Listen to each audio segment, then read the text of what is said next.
نبوت کے مطابق میں اپنے نبی کو دیکھتا ہوں، بیوٹی، کوالٹی، پیورٹی، تو میرے نبی میں کیا موجود نہیں ہے؟ آئیے تھوڑا اس کا جائزہ لیتے ہیں۔ میں آپ کو بتاؤں، اس نے پہلے نمبر پہ کہا کہ بیوٹی ہونے کی وجہ سے عشق لازم ہے۔ جس میں بیوٹی ہو، اگر اس سے عشق نہ کرے تو گویا کہ یہ اس کی حق تلفی ہے، اس سے جفا ہے، اس کے ساتھ بے وفائی ہے۔ اب آپ دیکھیں، بیوٹی کہتے ہیں خوبصورتی کو، بیوٹی کہتے ہیں خوبصورتی کو۔ میری قوم کے جوانوں، آج ہر انسان خوبصورتی پہ مر رہا ہے، تو میرے نبی کی خوبصورتی کو میں بیان نہ کروں؟ آؤ ذرا دیکھو میرے نبی کیسے خوبصورت تھے، کیسے جمال والے تھے۔ اور یاد رکھنا، واللہ کسی قوم کا لیڈر اتنا خوبصورت نہیں ہے جتنا آمنہ کے لال کو اللہ نے حسن عطا فرمایا۔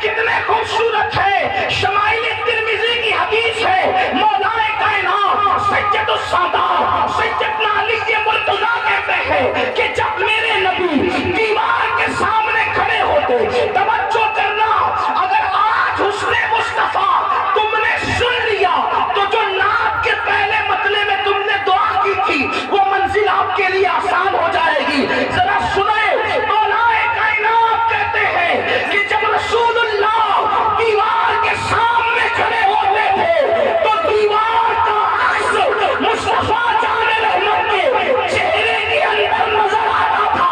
جیسے آئینے میں عکس دکھتا ہے، ویسے نبی کے چہرے میں ہم دیوار کا عکس دیکھتے تھے، ہم چاند کا عکس دیکھتے تھے، ہم سورج کا عکس دیکھتے تھے۔ صحابہ کہتے ہیں اگر بفرض محال اللہ اپنے نبی پر کوئی معجزہ ظاہر بھی نہ کرتا تو نبی اتنے خوبصورت ہے کہ جو دیکھتا دیکھ کر ہی کلمہ پڑھ کے مسلمان ہو جاتا۔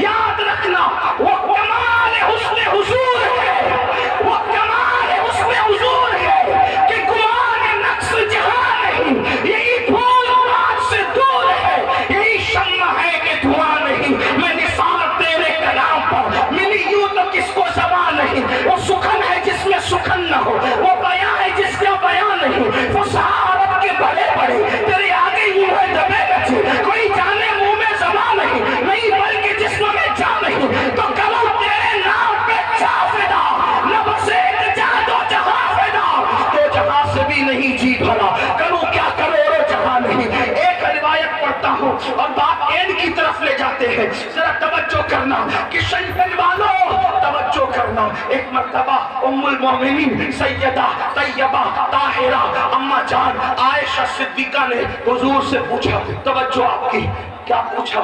آقا، آپ کا حسن اور حسن یوسف دونوں میں کیا توجہ؟ آپ کی توجہ ہے؟ جی جی میری بات سمجھ میں آتی ہے؟ جی جی ہاں، میں بہت دور سے آیا ہوں اور لیکن شاید بات سمجھ میں نہ آئے، لیکن جذبات تو سمجھ میں آئیں گے۔ اگر جذبات کے ساتھ بات بھی سمجھ میں آ رہی ہو تو آپ کو سن کر اگر بات سمجھ میں آئے تو سبحان اللہ کہنا چاہیے۔ وجہ اس کی یہ ہے کہ جو سبحان اللہ ایک بار کہے تو زمین اور آسمان کے درمیان کی جتنی خالی جگہ ہے وہ سب بھر کے اللہ سبحان اللہ کہنے والے کو نیکی عطا فرماتا ہے۔ اور میں لوگوں کو کہتا ہوں کہ جب نبی کی شان بیان ہوتی ہے، توجہ کرنا، اپنے علماء کو سبق سنانے کی نیت سے کہہ رہا ہوں، غلطی کروں گا تو اصلاح کریں گے۔ اگر نبی کی شان بیان ہوتی ہے تب اللہ بھی سبحان اللہ کہتا ہے۔ جب شان نبوت بیان ہو تو اللہ بھی سبحان اللہ کہتا ہے۔ لوگ مجھ سے کہتے ہیں وہ کیسے کہتا ہے؟ میں نے کہا معراج بعد میں بیان کی، پہلے کہا سبحان اللہ۔ معراج بیان کرنے سے پہلے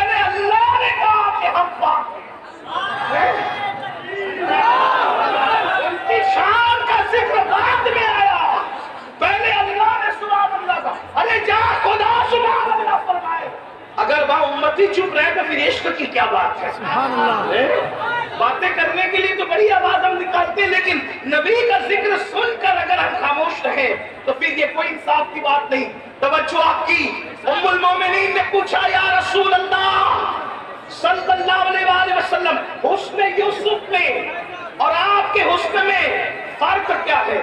حالانکہ وہ خود بھی بڑی فقیہ تھی۔ میرے امام کہتے ہیں مفتی چار ملت پہ لاکھ سلام، وہ چار ملت کی مفتیاں ہیں جسے ام المومنین عائشہ صدیقہ کہا جاتا ہے۔ آپ سے میں عرض کرنا چاہتا ہوں، لوگ آج کہتے ہیں بیٹی بچاؤ بیٹی پڑھاؤ، بیٹی بچاؤ بیٹی پڑھاؤ۔ ہم نے کہا تمہیں 1400 سال کے بعد شعور آیا؟ رسول اللہ نے اپنے گھر کی عورتوں کو اتنا پڑھایا کہ اور کبھی پردے کے پیچھے سے حضور کی زوجہ ام المومنین عائشہ صدیقہ کی شاگردی کرتے نظر آتے ہیں۔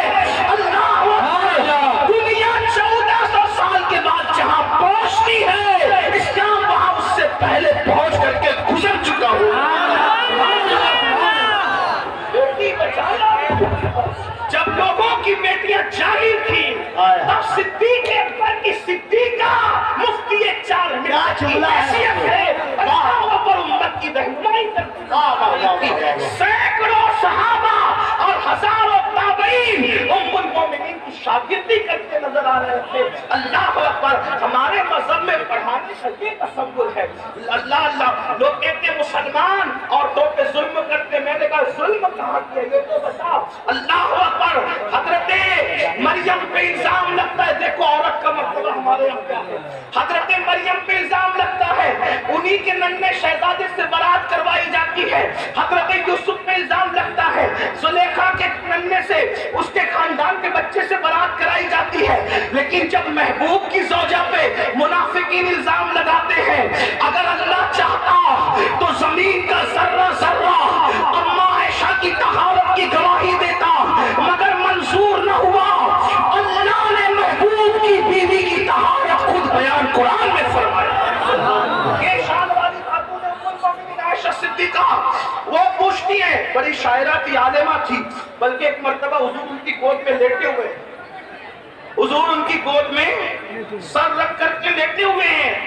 ایک مرتبہ وہ رات کا ٹائم ہے، وہ چاند کو کہتی ہے شیر میں، اے آسمان کے چاند، او آسمان کے چاند، تو صرف رات کو چمکتا ہے جب سورج نہیں ہوتا، ذرا میرا چاند دے، یہ تو رات کو بھی چمکتا ہے اور یہ تو دن کو بھی چمکتا ہے۔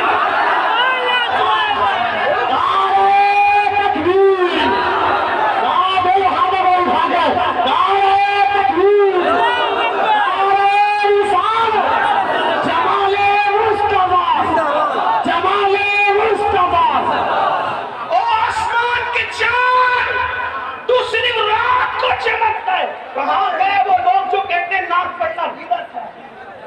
کہاں گئے وہ لوگ جو کہتے ہیں ناک پڑھنا بدعت ہے؟ ارے ناک تو ام المومنین عائشہ صدیقہ بھی پڑھ رہی ہے۔ اگر یہ بدعت ہے تو پھر سنت کس چیز کا نام ہے؟ ام المومنین کہتی ہو آسمان کے چاند، تو صرف رات کو چمکتا ہے، میرا چاند دیکھ، یہ رات کو بھی چمکتا ہے دن کو بھی چمکتا ہے۔ تو آقا نے مسکرا کے کہا عائشہ تم شاعرہ کب سے بن گئی؟ تو جواب دیتی ہے جب سے آپ کا جلوہ دیکھا ہے ہمیں بھی شعر کہنا شروع ہوا۔ سبحان اللہ سبحان اللہ۔ اسی ام المومنین نے پوچھا، توجہ کریں، اسی ام المومنین نے پوچھا کیا یا رسول اللہ آپ کے حسن میں اور حسن یوسف میں کیا فرق ہے؟ فرق کیا ہے؟ حسن یوسف پہلے سن لیں، تھوڑا سا اشارہ دے دوں۔ حسن یوسف کیا؟ حسن یوسف کیا؟ حسن یوسف یہ محفل میں بیٹھ جائے بے نقاب ہو کر تو محفل روشن ہو جائے، یہ حسن یوسف ہے۔ کھانا کھائے تو حضرت یوسف کے حلق کے نیچے لقمہ اترتا ہوا دکھائی دیتا تھا، یہ حسن یوسف ہے۔ حضرت یوسف کا حسن یہ، عورتیں دیکھ لیں تو اللہ اکبر، دیکھ کے انگلیاں کاٹے دیکھ کر، بلکہ کاٹے نہیں، انگلیاں کٹ جائے حسن یوسف کو دیکھ کر، تو انگلیاں کٹنے پر درد محسوس نہیں ہوتا۔ ہوتا, درد کا احساس نہیں ہوتا. حسن یوسف یہ بابا سے چھٹ جائے تو 50 سال تک روتے روتے حضرت یعقوب کی آنکھیں سفید ہو جائے. حسن یوسف یہ اللہ اکبر, کوئی بھوکا دیکھے تو اس کی بھوک ختم ہو جائے, کوئی پیاسا دیکھے اس کی پیاس مٹ جائے, کوئی غمگین دیکھے اس کا غم ختم ہو جائے. یہ کیا ہے؟ حسن یوسف ہے. اب ام المومنین پوچھ رہی ہے, اب توجہ کرنا, یہ بات مس نہیں ہونی چاہیے کہ شنگن والوں حسن یوسف میں اور حسن مصطفیٰ جان رحمت میں فرق کیا ہے؟ اب میرے آقا فرق بتاتے ہیں, توجہ سے سننا. تھوڑا یا علم ریاضی کی ضرورت کسی کو پڑ سکتی ہے. آقا فرماتے ہیں عائشہ عائشہ عائشہ میں اللہ نے, توجہ, اللہ نے اپنے نور سے میرے نور کو پیدا کیا.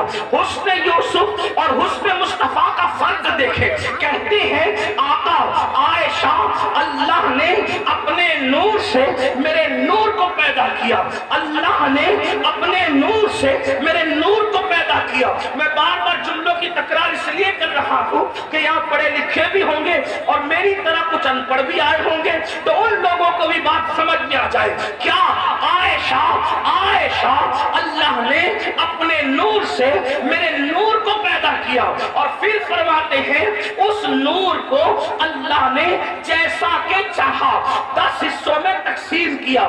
نور کے بارے میں ہمارا عقیدہ یہ ہے کہ نور تقسیم نہیں ہوتا, لیکن مجازن صرف سمجھانے کے لیے یہ بات لی جا رہی ہے. اللہ نے اپنے نور سے میرے نور کو پیدا کیا, پھر اس کے 10 حصے کیے. اب 10 حصے میں سے, توجہ کریں, 10 حصے میں سے ایک حصے سے پھر 10 حصے کیا. اپنے نور سے نبی کے نور کو پیدا کیا, اس کے 10 حصے کیے. 10 میں سے پھر ایک حصے سے پھر 10 حصے کیے. اب اس 10 حصے میں سے پھر ایک حصے سے پوری کائنات کا حسن بنایا. دیکھیں, توجہ کریں, سمجھے, اللہ نے اپنے نور سے میرا نور پیدا کیا, اس نور کے مجازن 10 حصے کیے. 10 میں سے پھر ایک حصہ نبی کا نور, اس کے 10 حصے, 10 حصے میں سے ایک حصہ, ایک حصے میں سے پھر 10 حصے, 10 حصے میں سے پھر ایک حصہ. اب اس ایک حصے میں آقا فرماتے ہیں پوری کائنات کا حسن پیدا کیا. پوری کائنات کا حسن مطلب کیا؟ شفق کا جمال اسی سے بنایا, افق کی سرخی اسی سے بنایا, دریاؤں کی روانی اسی سے بنایا, سمندر کی دریانی اسی سے بنایا, در یمن اسی سے بنایا, در نجف اسی سے بنایا, لال پتھروں میں اسی سے بنایا, چاند کی چاندنی اسی سے بنایا, سورج کی شعاعیں اسی سے بنایا, زمین کا سبزہ اسی سے بنایا, نکھرتے گل پھولوں کی نزاکت اسی سے بنایا, پھولوں کی خوشبو اسی سے بنایا, چڑیوں کی چہک اسی سے بنایا, پھولوں کی مہک اسی سے بنایا, گرتے ہوئے آبشار اسی سے بنایا, بلبل کی آواز اسی سے بنایا, اللہ اکبر کی آواز اسی سے بنایا, پپیہا کی پیچ اسی سے بنایا, پرندوں کا حسن و جمال اسی سے بنایا, تتلیوں کا باغپن اسی سے بنایا, فرشتوں کا جمال اسی سے بنا ہے, انسانوں کا جمال لقد خلقنا الانسان فی احسن تقویم. یہ سارے جو خوبصورت انسان ہے کس سے بنے؟ اسی ایک حصے سے بنے, ایک حصے سے. اب بتاؤ, جب دنیا اتنی خوبصورت ہے, ایک حصے کے حسن کا یہ عالم ہے, اتنی خوبصورت ہے دنیا, اور اکیلے 9 حصے سے حسن یوسف کو بنایا, اور حسن یوسف جس کا 9 حصہ ہے اس کا 10واں محمد رسول اللہ. جب حسن یوسف کا یہ عالم ہے تو حسن کامل محمد رسول اللہ کے جمال کا عالم کیا ہوگا؟